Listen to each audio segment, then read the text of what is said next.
Thank you, Mr. Chairman. So, Acting Director Vogt, since you took over the CFPB, the Bureau has dropped more than 40 enforcement actions against giant corporations that have cheated American families. That's 40. And instead of having to pay back the consumers they cheated, you've told these corporations, keep the money for yourself, consumers get nothing. Let's look at one example. In 2023, Toyota agreed to pay $50 million to settle a claim that thousands of consumers were tricked into buying add-on insurance and warranties that they didn't need and they didn't want.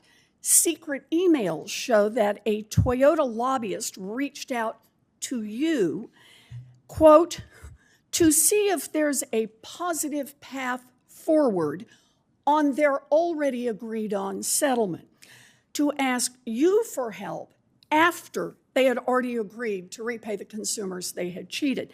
Now, 2 weeks after Toyota's lobbyist reached out to you, he followed up with your second in command and said he had also flagged the issue for the White House. Oh, and Toyota did one other thing before they reached out to you. They donated $1 million to the president's inauguration. And just like that, you reversed their already agreed upon settlement. So, Acting Director Vogt, that affected thousands of people. How much on average did Toyota's customers get scammed out of? Well, I think the way you've just characterized that is inaccurate. And I The never facts talked are all with that documented, lobbyist. Mr. And Vogt. let me just explain that you specifically, when you wrote the law, did not give the CFPB authority over car dealerships. This was a novel theory that did not have a basis in statute, and we dismissed it. Mr. Vogt, Toyota had already agreed that they had cheated people out of money and agreed to pay the money back. And I'm asking you, when you took the action to say to Toyota, you keep the money and let all those people who got cheated just go suck air, when that happened, how much was each of those people, how much had they been cheated out of? Senator, I assume you had looked at the file Senator, and knew what it was that you were letting Toyota keep the money for. Senator, one of the hallmarks of our stewardship of the agency is we're not going to use the sue and settle consent orders Oh, listen, I understand that. to go after I'm asking, companies when we don't have the statutory authority to do so. Each of those people had been cheated out of. I'm kind of thinking maybe you don't. It ranged from $700 to $2,500 each. So if you are a Toyota customer who got scammed out of hundreds of dollars and you were in line to get a refund and you found out that Toyota sent $1 million to the president and now Toyota doesn't have to pay you back, you might look at that and think it sounds like corruption. Acting Director Vogt, how many of the enforcement actions and investigations that you dropped were against companies that have donated to President Trump? We've made every determination with regard to supervision and enforcement without regard to anything other than the statute and the charge that we've been given at the agency. How many have donated to President Trump? You've dropped 40-plus actions for companies. How many of those companies have donated to President Trump? I have no idea because you I have never no look idea. at such things. Actually, some of them were telling you. Toyota, for example, said, we've reached out to the White House, and it's a matter of public record, where they donated $1 million. So I've got a list here of companies that cut checks to President Trump that we know of. Apple, Bank of America, Capital One, J.P. Morgan. You want me to keep going on this? Toyota, Walmart, Meta, and that's just at the CFPB.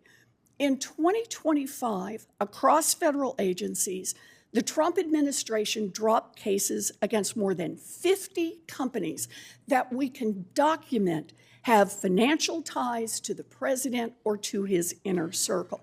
So let's take a look at one more case, one you have mentioned.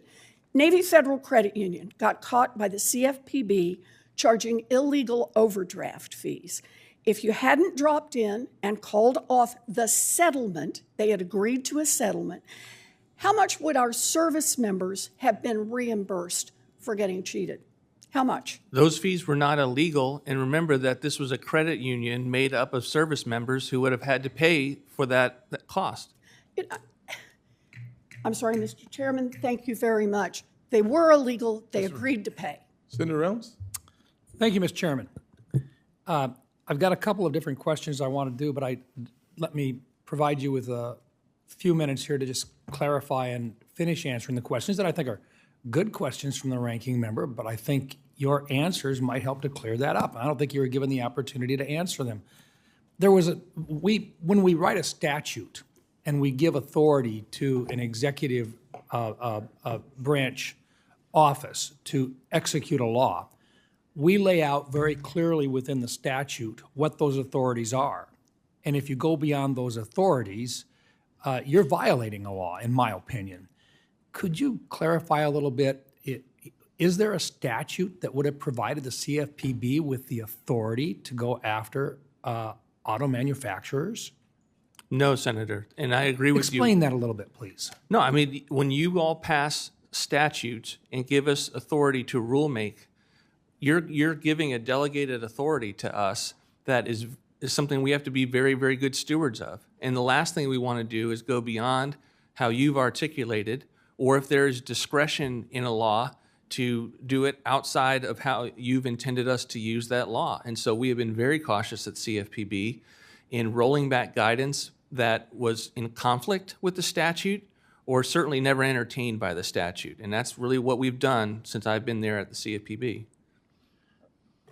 So with regard to the issues that have been brought up here so far in this meeting, it was a determination that the CFPB, prior to or in the previous administration, had decided outside of what would have been a statutorily directed order that they were simply going to go after a particular company because they thought they could exceed what the authority was that was granted by Congress.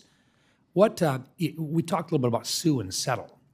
Talk about what that means with regard to what the CFPB was doing in terms of being coercive to businesses and what the cost could be for those businesses if this hadn't been corrected by the Trump administration and the corrections to the CFPB.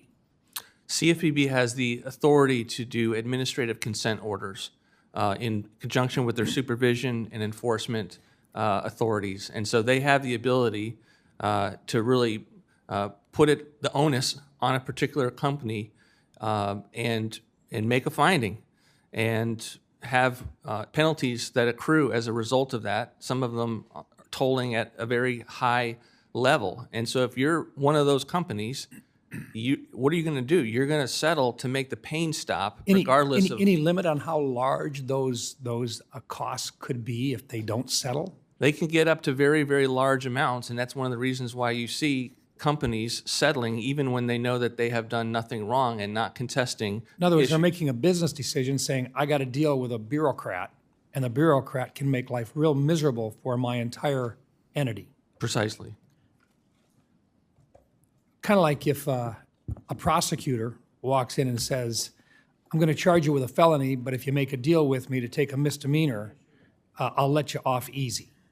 And the guy looks at it and says, I'm innocent, but I can't afford to pay the damn bill for a felony, so maybe it's easier for me to just take the misdemeanor. Is that what this was amounting to? That's exactly what we have found. But in this particular case, we're talking millions of dollars that somebody has to pay. Correct. And what about the credit unions? In this particular case, who owns the credit unions? The members of the credit union themselves, in this case, are service members. And so they really understand that, don't they? So when the CFPB walks into Navy or Naval Standard Credit Union and says, we're going to charge you money for the way that you've treated your people, who ends up paying the bill? I don't think we made that very clear. Service members and their families. Service members and their families pay the fee and the penalty. Was there more than just a payback? Was there going to be any kind of penalties or any costs involved in doing this in terms of responding to the CFPB demand? They actually paid their penalty. We did not cancel that. It was the redress is what we canceled it. So we basically froze it in time when we came in. And so along with demanding that they redistribute some of the funds, there was a cost to the owners of the credit union for paying a penalty to the CFPB. What does the CFPB do with that money? We put it in the civil penalty fund, civil monetary penalty fund, for redress where sometimes a company that's bankrupt can't and has been a fraudulent actor can't pay their redress. Thank you. Thank you, Mr. Chairman.